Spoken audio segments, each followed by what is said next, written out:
सतोमा सद्गमय तमसोमा ज्योतिर्गमय मृत्योर्मामृतं गमय.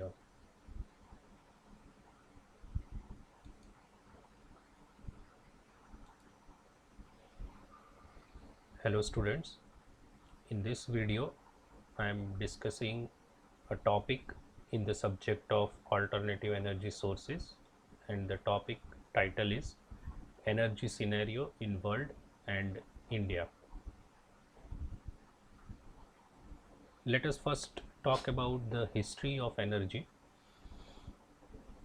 The energy usage before and after industrial revolution.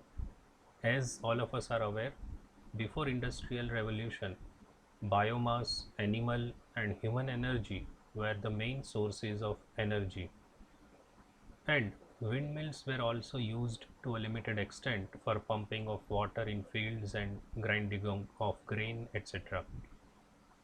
The industrial revolution started in later part of 18th century. Coal took a center stage as the primary source of energy during the industrial revolution, and then later in late 1800s and early 1900s, the massive use of oil and natural gas started, and the use of IC engine, that is internal combustion engine, also became very widespread. And later on there were central power plants, electrical power plants built in the later part of 19th century, and with the availability of electrical energy which can be very easily transmitted to your doorstep, the ease and convenience of use of energy became very common. Now, what are the various sources of energy? Like, we categorize different categories of energy. So sometimes we call them, some of them as conventional sources of energy, and the others non-conventional sources. So you might have some idea about which are the conventional sources and which are the non-conventional sources.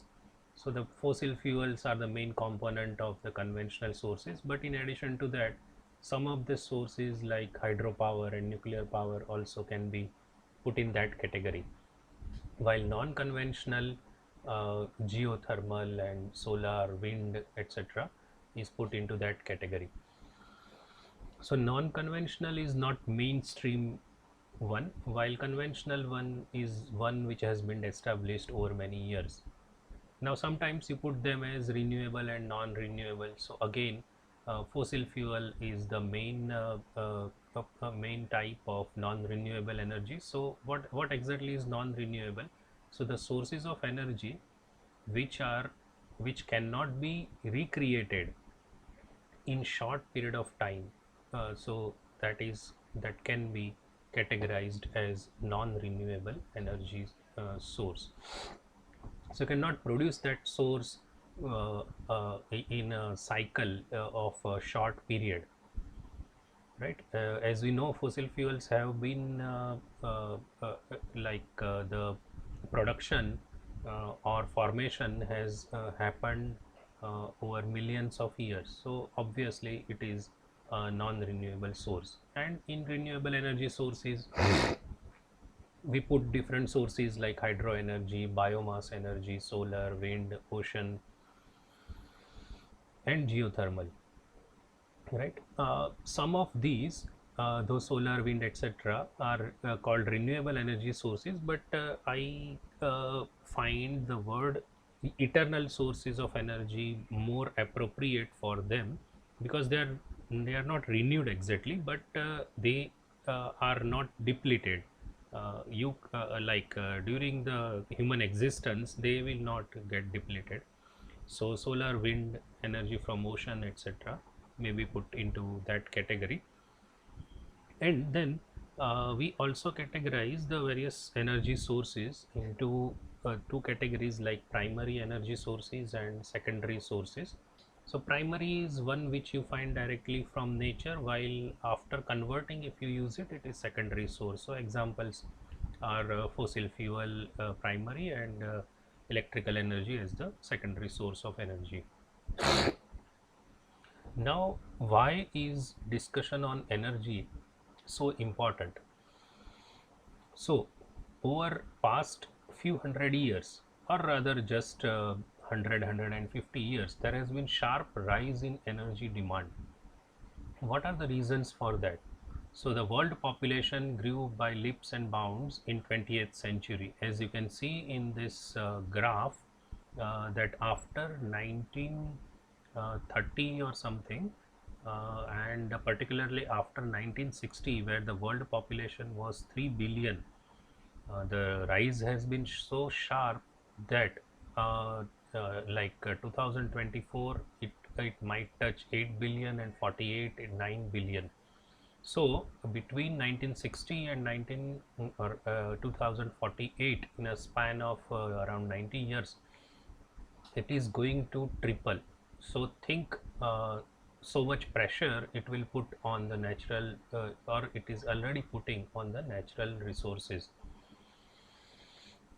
And after industrial revolution, the production and consumption of goods increased rapidly after the industrial revolution. But of course, there is a large disparity, inequality in availability of resources among the population of the world. So, above reasons, the increase in population and availability and ability to consume goods, uh, that led to very high demand and usage of different sources of energy, as it can be seen in the chart here. So it shows the energy usage starting from 1800, and you can see that the rise has been very sharp somewhere after 1950, and it's going on rising kind of exponentially. And the energy has become very, very important in the modern world. Why?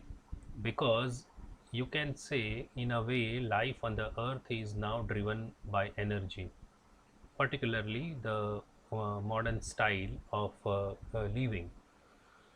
The energy is consumed in all different human activities and endeavors.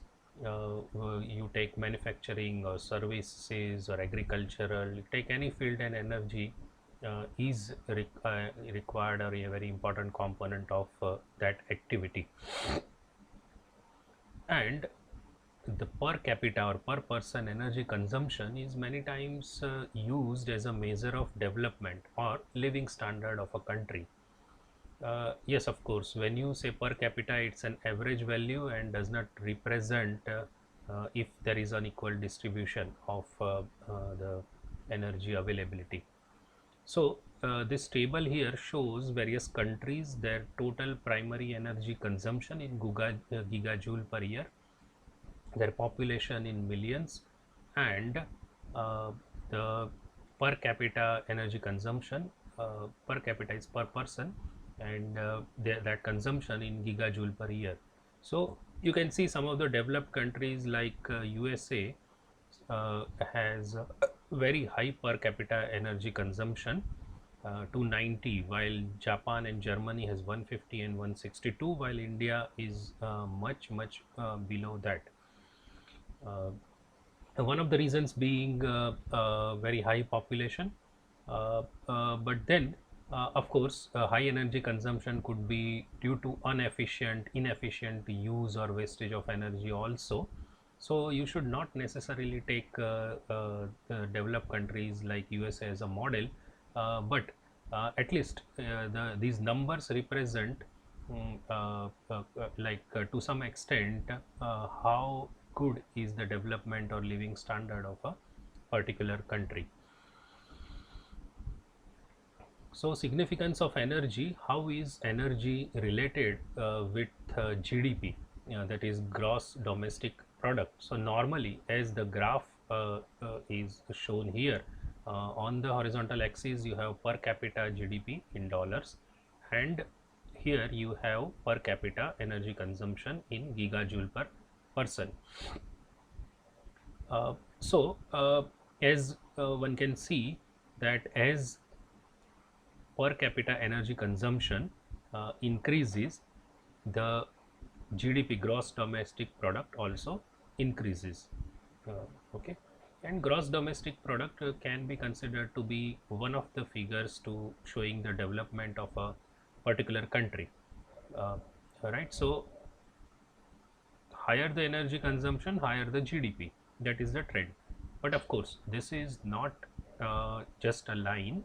There is some range in this. It means that there is, if you are more energy efficient to some extent, you can have lower consumption of energy and still the GDP can be high.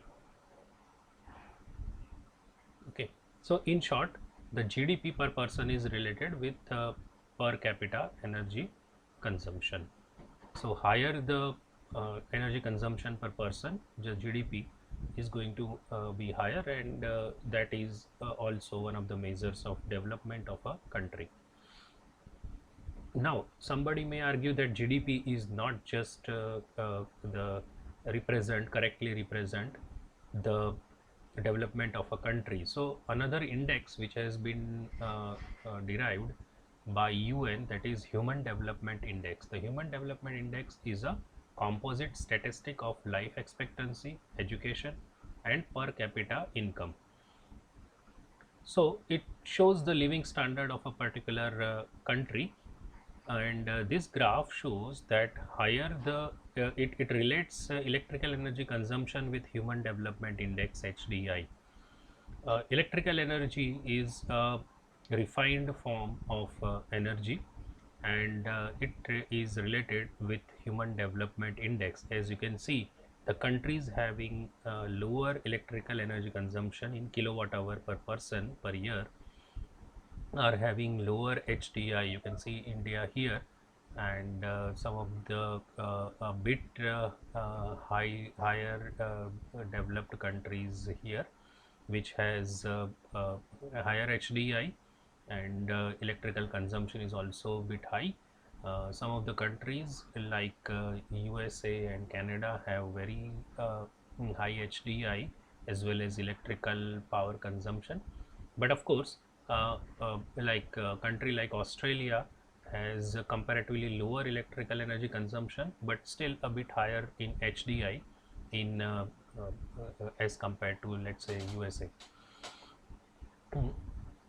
So it may be like HDI in a way is function of electrical power consumption. Higher the electrical power consumption, higher the HDI. That is what you can expect.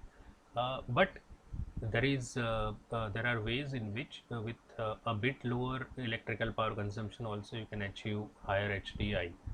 So energy is also related with Human Development Index. So that shows the significance of production of energy, consumption of energy, and availability of energy to the large masses, or accessibility of good quality energy to the large masses of a country. So in this presentation, the history of energy was presented, as well as the importance of energy and the significance of energy was understood. In later presentations, I will cover the energy scenario in the world and particularly in India. Thank you.